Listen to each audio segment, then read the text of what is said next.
नमस्कार दोस्तों, यूपीपीएससी 2023 का एग्ज़ाम अब कुछ ही दिनों में होने वाला है। जैसा कि आपको पता ही होगा 14 मई को एग्ज़ाम होने वाला है, तो अब ज़्यादा समय नहीं बचा है।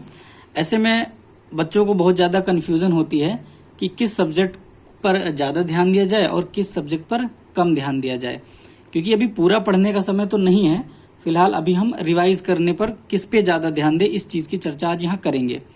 तो मैंने 5 साल पिछले जो 5 साल के पेपर हैं उसके एनालिसिस किए हैं, यानी 2018 से लेकर 2022 तक, और मैंने एक वेटेज बनाया है कि किस सब्जेक्ट से कितने क्वेश्चन आए हैं।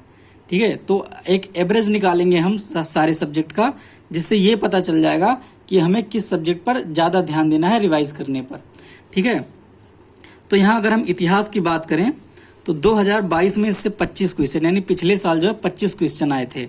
2021 में 19, 2020 में 22, 2019 में 21 क्वेश्चन और 2018 में 20, यानी इसका ठीक ठाक वेटेज है। काफ़ी क्वेश्चन पूछे जाते हैं। अगर एन एवरेज निकाला जाए तो लगभग 20 क्वेश्चन जो है पूछे जाते हैं पर ईयर। ठीक है, तो लगभग ये मान के चलते हैं कि हिस्ट्री इम्पॉर्टेंट है। ठीक है, अब पॉलिटी की बात करते हैं तो 2022 में 24 क्वेश्चन पूछे गए थे, यानी काफ़ी ज़्यादा है। और 21 में तो 28 क्वेश्चन पूछे गए थे। ठीक है, 20 में 21 क्वेश्चन पूछा गया है और 19 में भी 21, और 18 में जो है 18 क्वेश्चन पूछा गया है। तो इसका भी एवरेज निकालें तो मान के चलते हैं लगभग 20 क्वेश्चन इससे भी पूछे जा रहे हैं पर ईयर। ठीक है, तो ये मान के चलिए कि 20 क्वेश्चन पूछे ही जा रहे हैं। देख लीजिए, हिस्ट्री और पॉलिटी दोनों मिला दिया जाए तो लगभग 40 क्वेश्चन हो गए। यानी आप हिस्ट्री और पॉलिटी ही पढ़ लें तो लगभग 40 क्वेश्चन आपके तो एकदम पक्के हो गए। ठीक है, अगर ज्योग्राफी की बात करें तो 22 में 18 है, 21 में आपके 23 क्वेश्चन पूछे गए हैं, और 2020 में 22 क्वेश्चन है, 19 में 22 है और 18 में 25 है।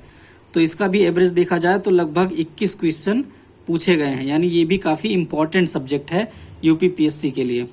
ठीक है, साइंस की बात करें तो 14 क्वेश्चन है, फिर 20 क्वेश्चन है 21 में, 20 में 14 क्वेश्चन है, 19 में 22 क्वेश्चन है और फिर 2018 में 14 क्वेश्चन है। तो आप देख लीजिए, इसका एवरेज देखा जाए तो लगभग 15 क्वेश्चन पूछे जा रहे हैं पर ईयर। तो साइंस भी काफ़ी इंपॉर्टेंट है यूपीपीएससी के लिए। ठीक है, फिर करंट की बात करें, सबसे इंपॉर्टेंट चीज़ है करंट। करंट से काफ़ी क्वेश्चन पूछे जाते हैं और हर साल पूछे जाते हैं, तो करंट तो बहुत ही इंपॉर्टेंट है। देखिए, 27 क्वेश्चन पिछले साल पूछे गए हैं, फिर 21 में 34 क्वेश्चन, 34 क्वेश्चन, इतने अधिक क्वेश्चन पूछ लिए गए थे 2021 में। 2020 में 19 क्वेश्चन है, 29 क्वेश्चन है, 2019 में 29 क्वेश्चन फिर है, और 2018 में 27 क्वेश्चन है। ठीक है, तो इसका एवरेज देखा जाए तो लगभग 29 क्वेश्चन पूछे जा रहे हैं। ठीक है, यानी सबसे अधिक जो है करंट ही पूछा जा रहा है। तो करंट तो बिल्कुल ही इग्नोर मत कीजिए। मैं आपको लास्ट में बताऊंगा कि आप करंट कहाँ से कवर कर सकते हैं। ज़्यादातर क्वेश्चन वहीं से आ जाते हैं, लगभग 20 से 25 क्वेश्चन आप एक ही बुक में पा जाएंगे। मैं लास्ट में बताऊंगा कौन सी बुक है वो। ठीक है, तो यूपी स्पेशल की बात करें तो यहाँ पर जो है 2022 में 4 है, 2021 में 8 है, 2020 में 8 है, 19 में तो पूछा ही नहीं गया है, और 2018 में 5 क्वेश्चन। लगभग मान के चलें तो 5 क्वेश्चन पर ईयर पूछा जाता है। इसको आप ना ही पढ़ेंगे लास्ट के दिनों में तो भी चलेगा, कोई दिक्कत नहीं होगी, क्योंकि अभी बहुत कम समय बचा है तो हम सारे सब्जेक्ट को नहीं पढ़ सकते हैं। तो आप इस सब्जेक्ट को इग्नोर कर सकते हैं। ठीक है, इकोनॉमिक्स की बात करें तो 2022 में 19 क्वेश्चन है, 2021 में 7 क्वेश्चन है, 2020 में 14 क्वेश्चन है, 19 में 19 क्वेश्चन है और 2018 में 12 क्वेश्चन है। यानी लगभग 15 क्वेश्चन जो है पर ईयर पूछे जाते हैं इससे भी, और ये डिफ़िकल्ट होते हैं बहुत ज़्यादा। ठीक है, ये जो है डिफ़िकल्ट लेवल के आते हैं, तो अगर आप इसको पढ़िएगा भी तो काफ़ी ध्यान से पढ़िएगा। ठीक है, इन्वायरमेंट की बात करें तो 2022 में 19 क्वेश्चन है, और 2021 में 11 क्वेश्चन है, 2020 में 20 है, फिर 16 है, फिर 26 है। यानी एवरेज निकाल के देखें तो लगभग 17 से 18 क्वेश्चन पूछे जाते हैं। ठीक है, और ये काफ़ी इजी होते हैं। इन्वायरमेंट के क्वेश्चन काफ़ी इजी होते हैं, बहुत डिफिकल्ट नहीं पूछे जाते हैं। तो आप जो है इन्वायरमेंट पर विशेष ध्यान दे सकते हैं। अब मैं आपको बता दूं कि कौन कौन सा सब्जेक्ट लास्ट के दिनों में आप पढ़ लीजिए तो सिलेक्शन पक्का हो जाएगा। ठीक है, तो यहाँ पर सबसे है हिस्ट्री।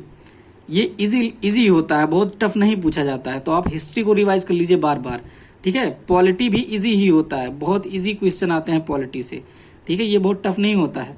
तो आप यहाँ हिस्ट्री, पॉलिटी और यहाँ पर करंट। ठीक है, करंट भी इजी ही होता है, बहुत डिफिकल्ट नहीं होता है, आपको बस रटना होता है नाम वगैरह। ठीक है, तो मैं 3 सब्जेक्ट की बात कर दूं कि एक सब्जेक्ट तो हो गया आपका हिस्ट्री, ठीक है, फिर पॉलिटी और तीसरा करंट।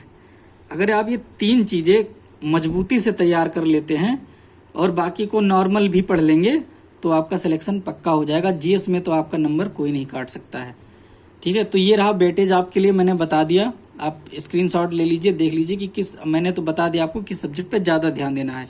ठीक है, हिस्ट्री, पॉलिटी, करंट पे ज़्यादा ध्यान देना, ज्योग्राफी पढ़ लीजिएगा सही से, और इन्वायरमेंट इजी होता है ये भी पढ़ लीजिएगा, तो सिलेक्शन एकदम पक्का है। आप लास्ट के दिनों में भी रिवाइज करते रहिए। ठीक है, चलिए आज के लिए इतना ही। आगे मैं और भी एनालिसिस लेकर आता रहूँगा। चैनल को सब्सक्राइब कर लीजिए, वीडियो को लाइक कर दीजिए। धन्यवाद।